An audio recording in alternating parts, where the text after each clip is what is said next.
Now, today I'm going to discuss the timeline of applying for a partner visa. You can apply for a partner visa if you are together with an Australian citizen or Australian permanent resident. In order to lodge the partner visa, you must be in a spousal or de facto requirement.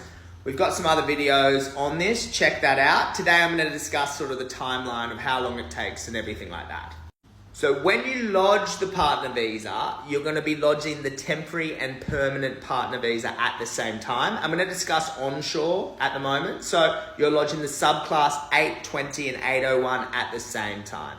Now, when you lodge, the visa application charge is $9,090. You've got to pay that when you lodge it. And however, once you lodge it, you will be also have access to Medicare. So, you're not going to have that OVHC or whatever it is.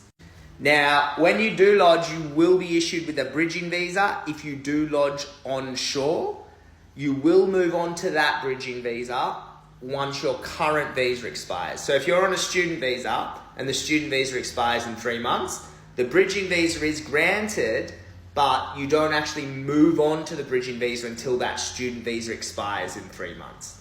Once you do move on to it, because it's a permanent visa, you will then usually have full work rights and everything like that.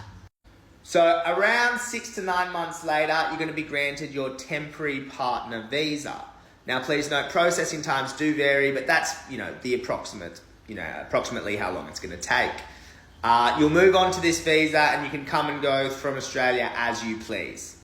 Now, 2 years after you lodge the initial application, so if you lodge the initial application on January 2024, 6 to 9 months later, the partner visa is going to be approved, the temporary partner visa, so let's say September.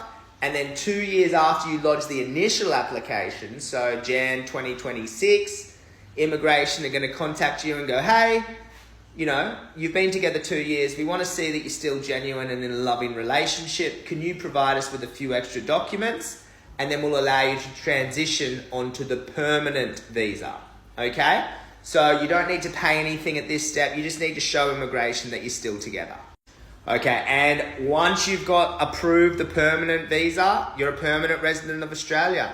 If you break up with your partner, nothing will happen. You're a permanent resident of Australia and you can go for citizenship usually around a year later if you meet the residency requirements. If you have any questions about partner visas, de facto, actually any visas at all, feel free to contact the team at Pathway to Oz.